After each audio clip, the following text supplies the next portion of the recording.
They're over there forging around, and I'm back over here at the fabrication area.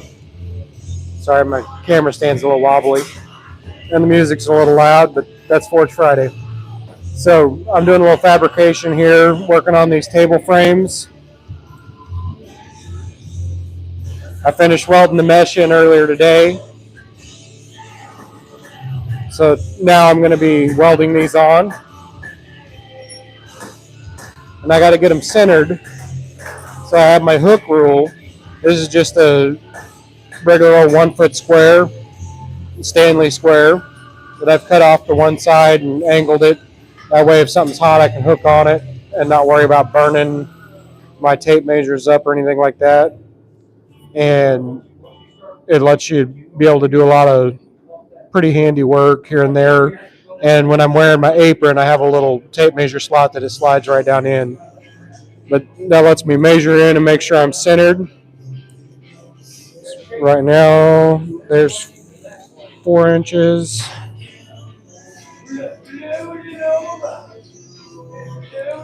That's 3 1/4, so I got to change a little bit here.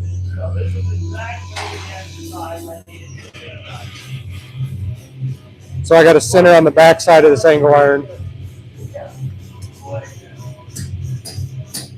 Hey Scott, can we get the radio down a bit? I'm doing live. So the overall width of this is 9 7/8.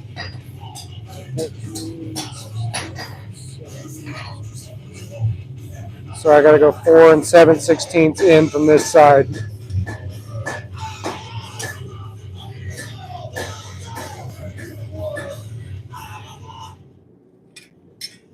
Thanks, Bob. Yep. You're good. There's 4 7/16 on this side. And I'm going to put a clamp on that.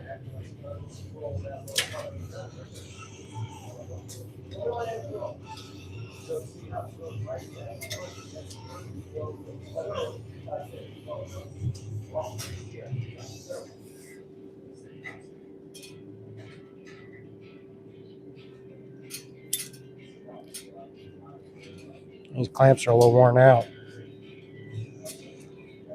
Too much.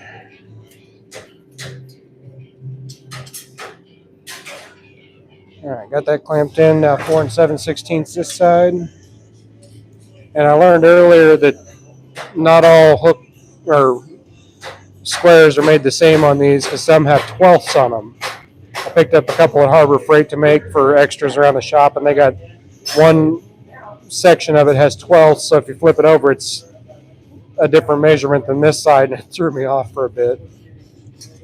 So 4 7/16.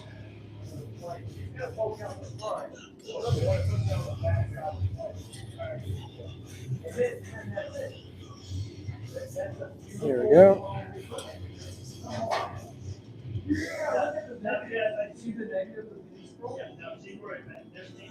And don't forget, measure twice, weld once.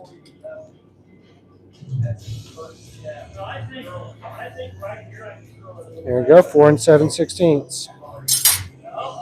Eyeball it.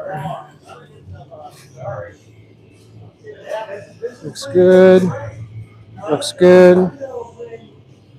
All right, time to weld her up. Looks like we got 5 people watching, 2 likes. Awesome. Appreciate that. Hey, Wells, hello. Bigfoot, I see you. Don't weld the tip. I did that earlier doing the mesh because the tip was unscrewing a little bit. It's kind of annoying, but got her fixed because we get a lot of people using this equipment here in the shop.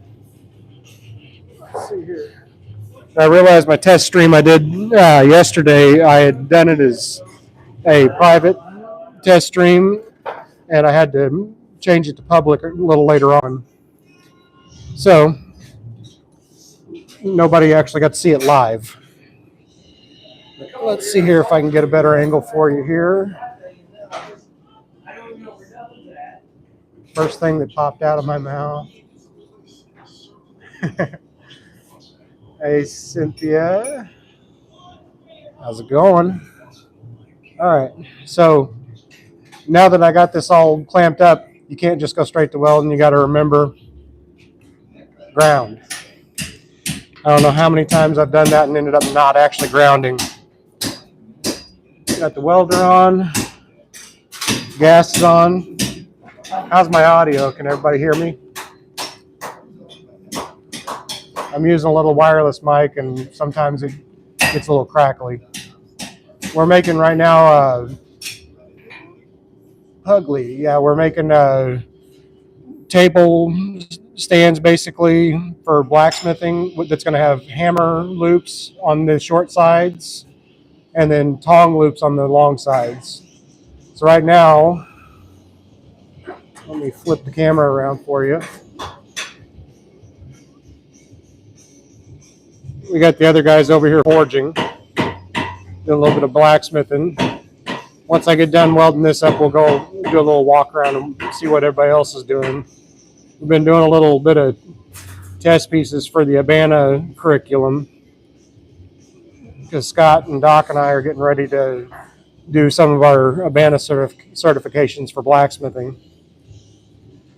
All right. Still got 4 people. Awesome. So this is my first official public live stream. Can we see here? Yeah, we got that. Turn it down a little more so you can, oh, tighten up the tripod a bit.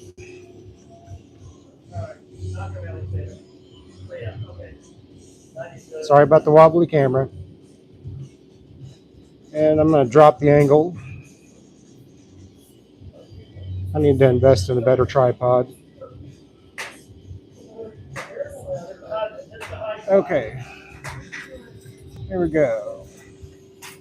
So that's a little better there. All right. Got my ground up. Welder's on. Gas is on. We're ready to rock. Oh, and I moved my measurement. 4 7/16.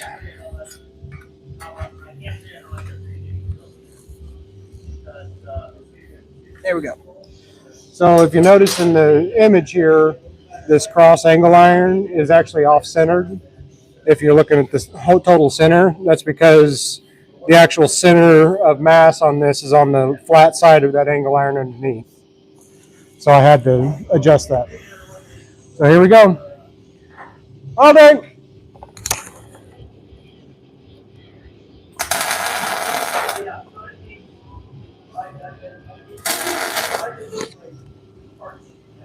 Always want to do a couple tacks and then double check that everything's square, straight, and your measurement kept because it can get off. Especially when you get the warpage.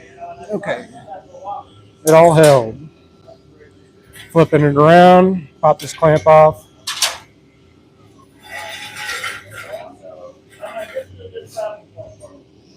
So where's everybody watching from?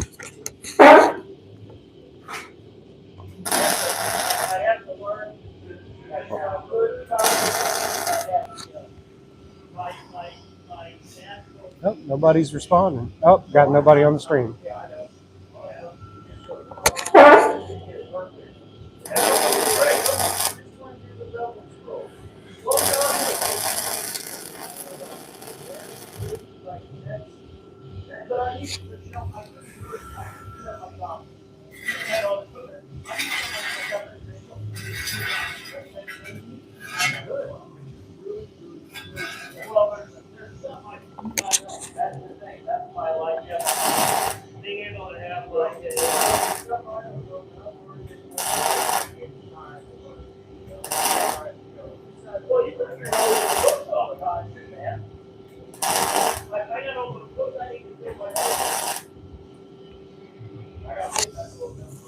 There we go.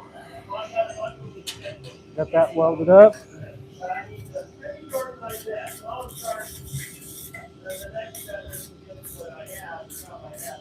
All right. So this one's all welded up and ready to roll. This specific one's going to be our shop table because I messed up and forgotten my jig that I was using to put in an 1.5 inch piece to keep the top bar centered. So this one we're not going to sell. We're just going to keep in the shop. So that's usually where our goof ups stay. So I'm starting off with this one and then moving on to our next one. But I'm not just going to keep going through that and make you guys watch all that because it gets a little monotonous. We're actually going to walk around a little bit here in just a second and check out what the other guys are doing in forging. Because this is Forge Friday and we are blacksmithing. And if you haven't checked us out on Facebook, we have a Forge Friday Facebook page where we post somewhat regularly different projects we're doing as a group. And we get together just about every single Friday to do some forging. Helmet off. Let's grab this off the stand. All right. So let's see here. Turn the camera around. So what are you guys making? We're on live stream. Got 3 people watching. Oh, man. Making beveled scrolls, each one a little better than the next. That's awesome, Doc. And this is the first, how terrible it is. And it's a skill, and that's what I love about it. You need to get a bunch of skills in order just to do a little thing. Yep, and keep doing it over and over and over. So what are you working on, Scott? I am working on my diamond punching holes. I already got my holes punched now. Yeah, punching on the diamond cross section on square bar. That's got to straighten her up. Yeah, doing a little dressing it up. This is to pass different. No, right now that's round stock through square stock on the diamond, which is part of the Abana curriculum. To get your Abana certification, level 2. Yeah. Let's see here. And yes, we know that's wood and it's burning. That's part of blacksmithing. Well, so you don't damage any of the lines to straighten it out. Works as a soft blow. And he's using a rawhide mallet, a weighted rawhide mallet.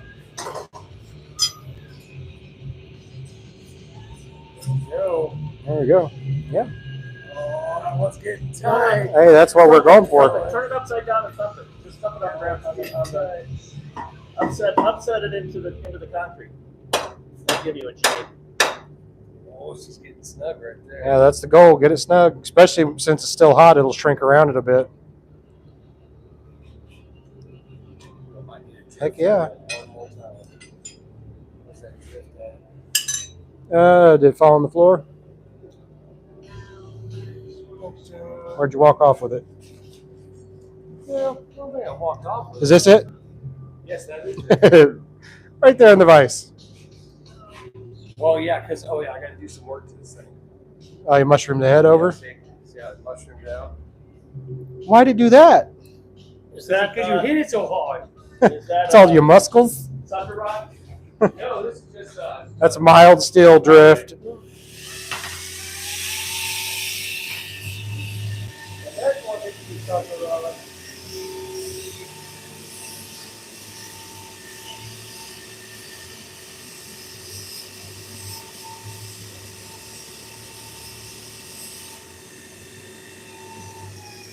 Rounded that up quite nice. It's always important to dress your punches and drifts because you can have pieces fly off and hurt you.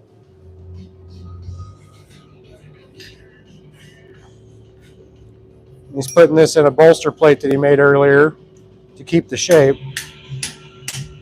Just punching that drift down through there. Yep, right on through. Straighten out.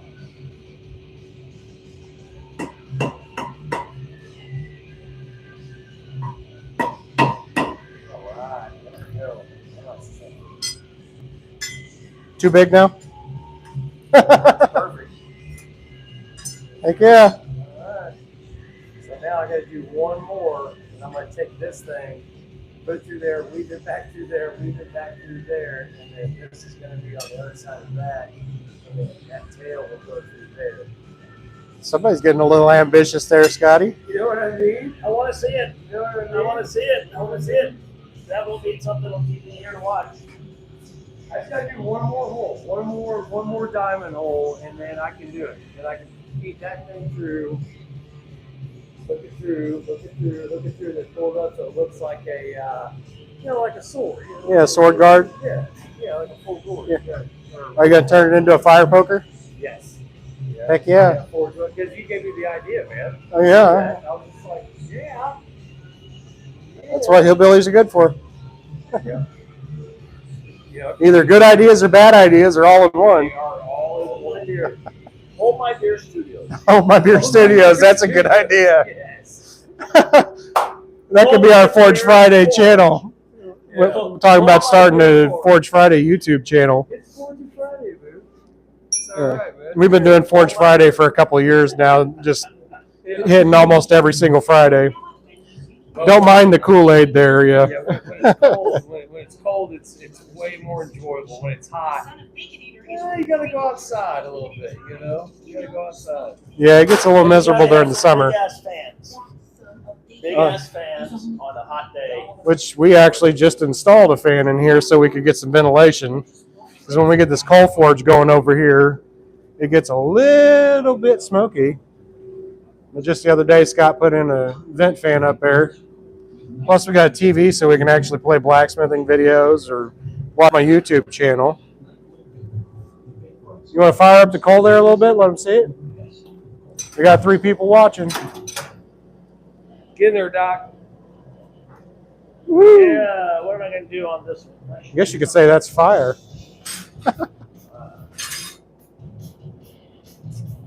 You gonna try your scroll again? I'm thinking something less ambitious right now. Right. Part of the Urbana Level 2 certification. Don't mind this gorgeous copper rose sitting here that Scott made. But this is Scott's first attempt at the Urbana Level 2 certification grill. And you have to draw it out on a piece of metal and get it to actually match the shape, which we did this with whiteout. And it's pretty intense. And then the other day he was practicing the scrolls and goofing around and made a miniature. So it's a little off size, but turned out pretty darn gorgeous. Upset square corner, that's it. There's a lot of mathemacating that happens in this. And I currently lost everybody on my stream. Yeah, that's Scotty's rose there. He's going to be finishing this up, putting a base plate on it so that he can actually put this in the Blacksmith Association of Missouri museum piece for our annual conference coming in April, end of April, beginning of May. And they asked for museum pieces, so he's putting the copper rose in there and his miniature grill. He made this just on a whim because he was working on the Urbana Level 2 grill. Big size difference because it's supposed to be that big. And that one, he made a couple mistakes and they didn't pass it. So let's see what Doc's doing here. He's got him some 3/4 by 3/8. You gonna do your upset corner? I'm going to do the upset corner. I have to figure out how to put a mark. That is so upsetting. Put a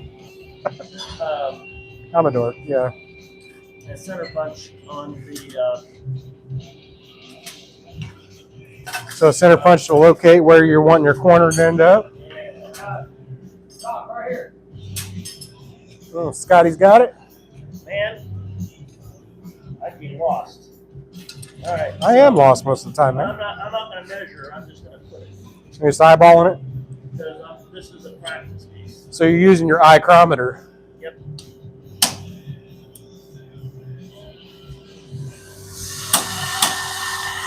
There we go. That's a nice deep punch. And over here, we do the same thing on this side. Again, where we're at. A little off.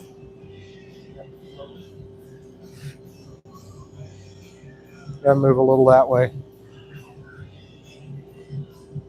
There you go. Using the third hand. Hey, we're up to 6 people watching. Get it. Welcome, guys. Do a little bit of blacksmithing. We're just forging around here. We forge around to find out. Okay, into the coal fire. This is a Centaur Forge electric blower coal forge with hood. All right. Roll that coal smoke. Don't worry, we have an exhaust fan. Heck yeah. Keep it healthy.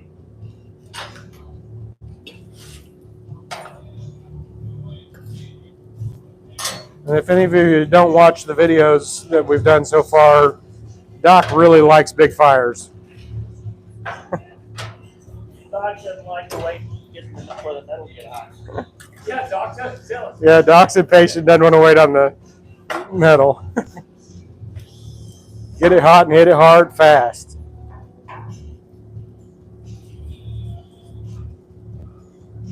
So where's everybody from on here that's watching?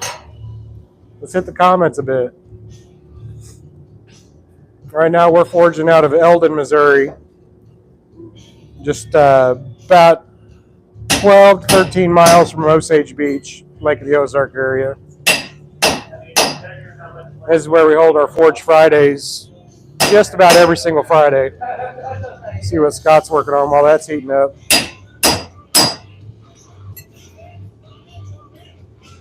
He's punching in on the diamond. Did you measure? Do you know how long that piece of metal was before you started punching it? Dang it. Back in the fire on the Majestic Forge.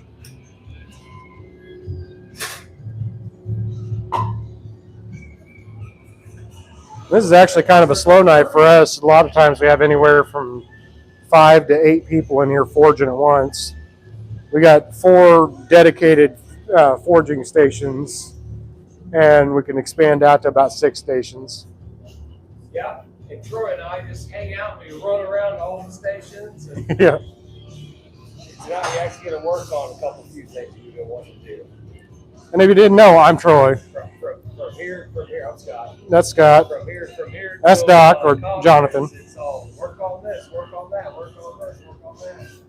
Hey, John Dillsaver's on here. Hey, John. Howdy, John. Haven't seen you in a bit. What are you messing around with?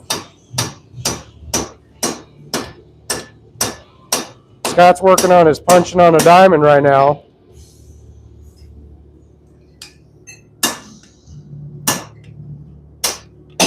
And John's one of our other blacksmiths with BAM, or Blacksmith Association of Missouri. Staying warm. Kind of a hard thing to do at the moment, but easier tonight. It looks like we got a clinker in the fire. We got some sparkles.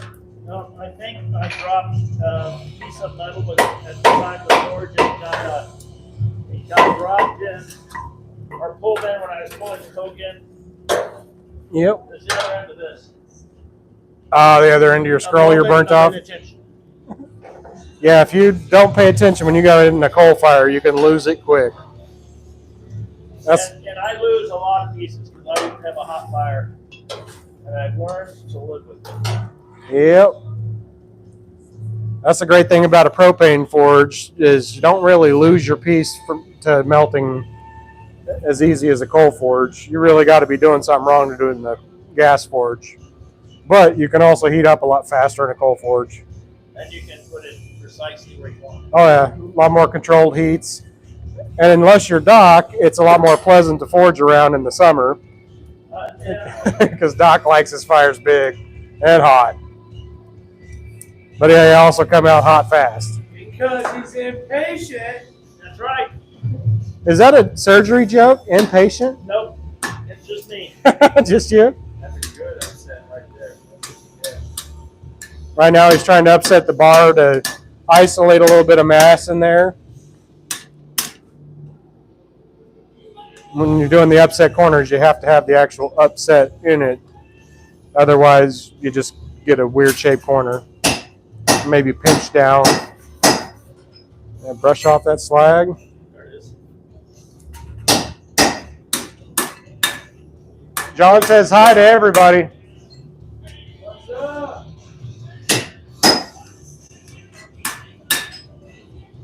Kind of hard to get a good angle on Doc here. You're not isolating your heat more with water? I probably will next time. Although I don't mind if I have a lot of, in fact, I've got a little extra material there and there in that direction.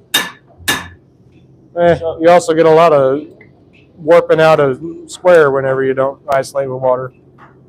Well,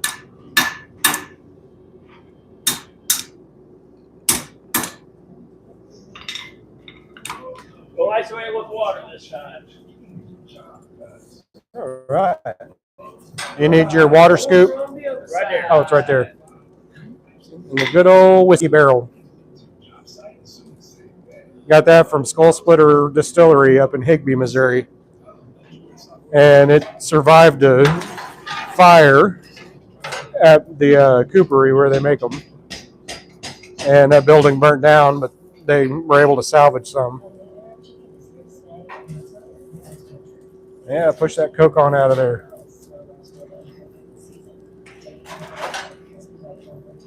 I guess I need to take a round and just making Coke for Scott. All the fun stuff he does for us here. If everybody doesn't know, this is Scott's shop, and we rotate shops regularly on our Forge Fridays.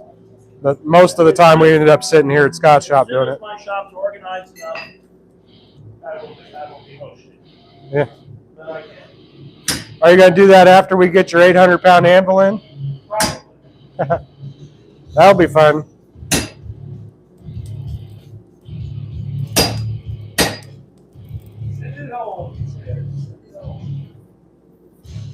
Doc's considering going and getting that 800-pounder next week.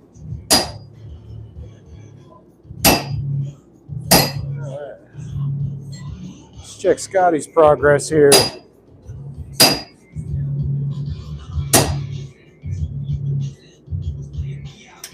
the first time nailing in the bolster plate. I don't like it. Oh, you don't like doing it in the bolster plate? Your V swedge? It's hot. Yeah, it's spicy. That's why you always test carefully, because everything in the shop is either hot or sharp or wants to smash you. Just because it's black doesn't mean it's cold. Heck yeah. I got a hot milk glove. That's hot stuff for a long time before it starts to you can't get wet. Yeah, if you get the hot milk gloves wet, It'll burn you. yeah, you'll get a steam burn pretty darn quick. You always want to keep these guys super, super dry. Whoop, whoop. He's got the Majestic forge going there. And if you don't know, this is the same forge that they used on Forge and Fire. That's Majestic. They had some customer service issues for a little bit. And Doc just ordered one a couple months ago, and he just finally got it the other day. So don't get too discouraged about Majestic. They make really good stuff. My 3-burner Majestic took a 45-mile-an-hour tumble down the road off my trailer going to a festival. And it survived other than the refractory lining on the inside. Just had to replace the lining, and they worked with me pretty quick on customer service to get it shipped back out to me. And I have the 3-burner with the side flip down door. Scott just has the standard 3-burner. He also has a 2-burner with a side flip down. Oh, gonna burn your cord down here. Well, look, punch a hole right through it. Heck yeah, all the way through. That's spicy on my knuckles there. It is. It is hot. Don't want to burn my camera.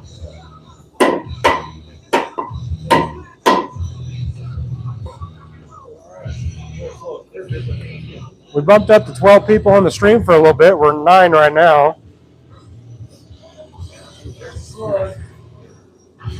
Had a little slug to pay out, and he just dropped it on the floor. That's the great thing about punching is you lose way less material than if you drill. And let you swell out the sides, make it kind of like this here, where you keep most of the mass.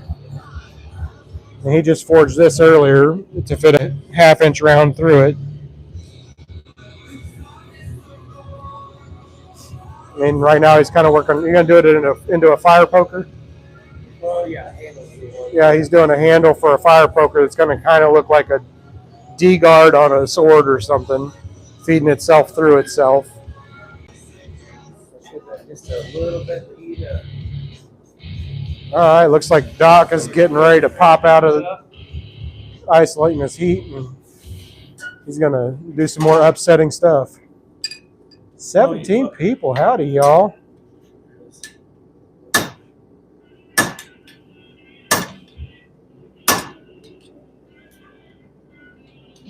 We're just heating and beating here.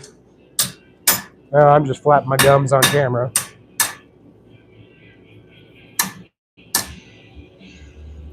Getting a little bit of mass there.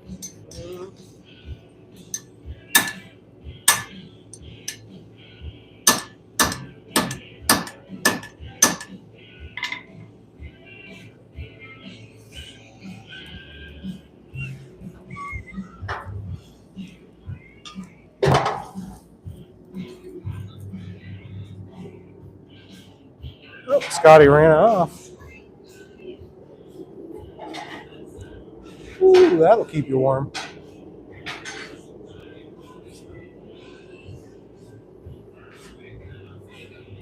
And if you all weren't here on the beginning of the video, I welded up this frame. We're doing little tables of hammer and tong loops. Gonna have hammer loops on the short end here, and on both sides we're gonna have tong rack. You never can have enough places for hammers and tongs. This is our previous version. Just flat piece here just for hammers and tongs. And then we did swivel trays for the anvils.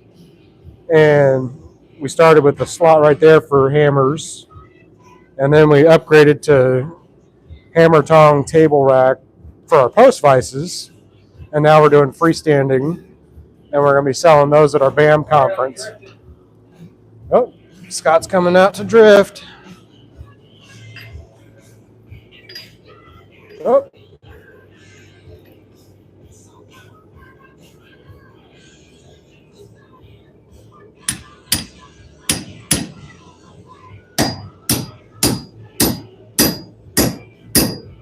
Can you make it in one pass? At least a third of the way through. A little bit of it. Pop it back out.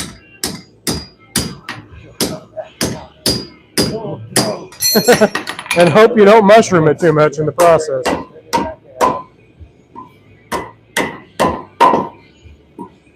Everything's straight. Once you keep everything straight, you'll see it straight. Maybe we should bolt that post down somewhere. Well, I mean, it's just a 6x6 that's hanging out, you know.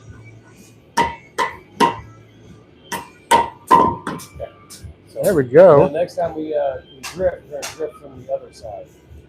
Yep. Remember, you got points and sheets. Yeah, you got to We'll quench the cheese. be mindful of where you're, which side you're drifting and punching from. Make sure you keep it even on both sides. Otherwise, it gets lopsided and squished down weird. You on one side, you on the other. Yep. Just like with knives, you count the blows when you're doing your bevels. Oh, I missed what Doc just did. All right. I don't think I'm going to keep you all too much longer. We're almost at 35 minutes. So, thanks for watching so far, guys. I appreciate y'all. We're going to keep forging on. We may pop back in later with another live. Not sure. Just depends on how exhausted we get. I've only been up since like 5:15 this morning. So, all right. Thanks, y'all. Hope you enjoyed. This is our Forge Friday. And forge on, my friends.